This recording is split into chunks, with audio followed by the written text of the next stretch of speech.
I'm a 22-year-old girl. I was looking on Craigslist to buy a couch for my new apartment. About a month ago, I found something that seemed like a really good deal. From the pictures, the couch looked to be in great shape. The seller wanted to be contacted by email. His email was mexicanpoppy666@hotmail.com. Mailto mexicanpoppy666@hotmail.com. Yeah, I know. That email felt a bit off-putting, but I still went ahead and emailed the guy my offer. He responded within 5 minutes, accepted the offer, and then asked for my address. That's when I started feeling a little uncomfortable. I mean, I didn't want a complete stranger coming to my house, so I suggested I could come to his place to pick it up. But he kept insisting, again and again, that he come to my place. Eventually, I stopped replying. A day later, he emailed me again. This time, he gave me his address. I didn't know what to do. It still felt like a great deal, almost too good to be true, and his place wasn't too far from mine. So, I got in my van and drove to the seller's house. Right away, I noticed his house was smaller than all the others on the block. When I rang the bell, a middle-aged man answered. He was wearing a baseball cap. He gave me this huge smile and invited me in. Something in my gut just twisted. I was already feeling uneasy. He led me into the living room, and I saw the couch. Right away, I noticed scuff marks, little tears. It was not in the shape it looked in the ad. I said something about it, and he just smiled again and offered to lower the price. I told him, no thanks, I'm not interested. And that's when it got creepy. As I was walking toward the door, he placed his hand on my shoulder. Then he said, you can have it for free. If you're willing to, give something to me. I let out a disgusted gasp. Ugh, and rushed back to my car.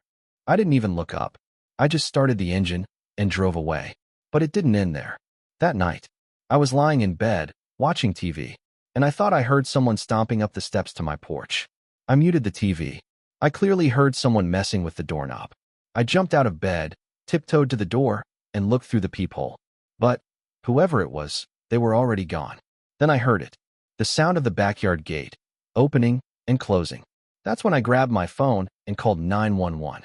A few seconds later, I heard someone fiddling with the back door. I shouted, the police are on their way. And right after that, I heard the gate open and close again. Gone. That was a month ago. Nothing's happened since, but I still can't sleep at night. I'm 99% sure it was him. The guy selling the couch. He must have followed me home. There's no way that was just a coincidence. I'm never using Craigslist again, and I'm still trying to find a new apartment. I saw a very old-fashioned dining room set, but across from that, I noticed somebody standing at the back door of the house, just staring outside. I figured that must have been Bob. So I knocked on the window, but he didn't even move. There was no gate or anything blocking the backyard, just a wide, open yard, since it wasn't exactly a rural area. So I decided to walk around the house, into the backyard. Still, I couldn't understand how he didn't hear me. When I got to the back door, that's when I made a horrifying realization.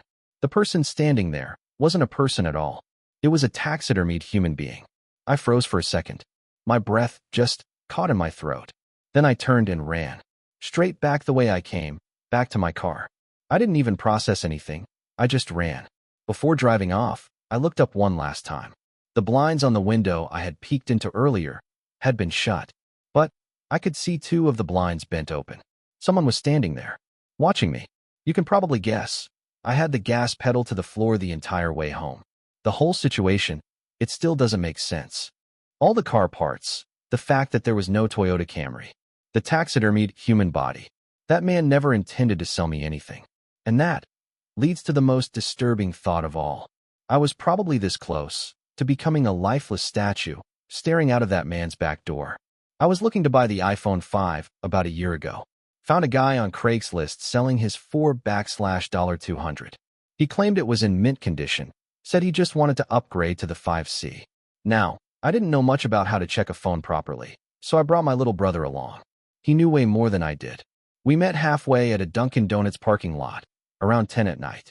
2 large, intimidating guys stepped out of a black Honda Civic and walked over to us. One of them pulled out the phone and showed it to me. No scratches. Looked brand new.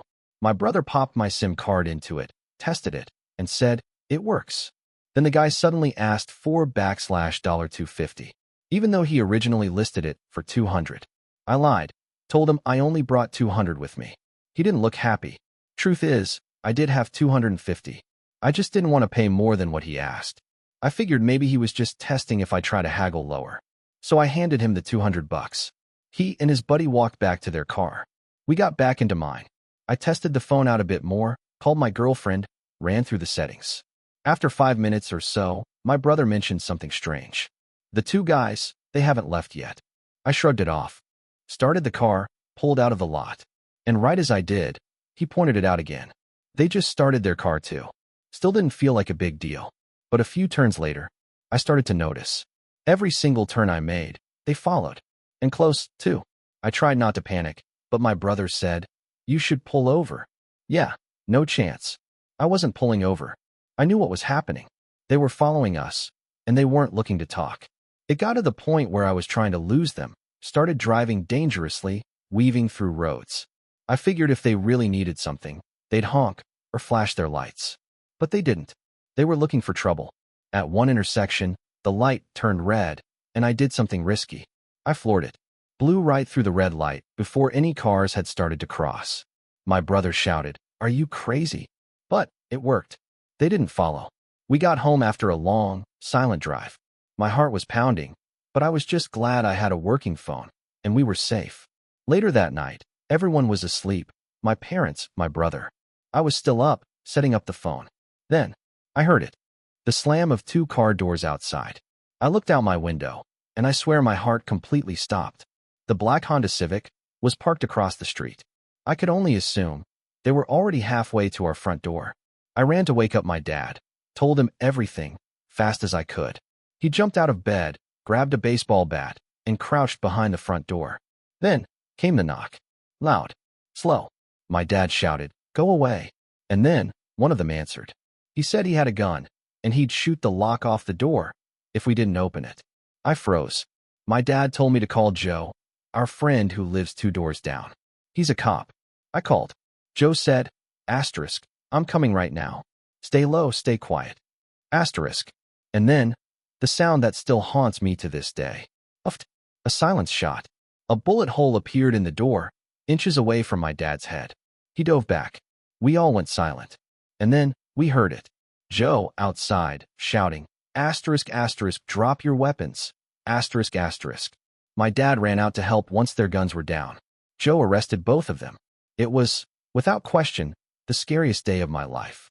But in a strange way, it was also the best I'd ever felt. Just knowing we made it out alive.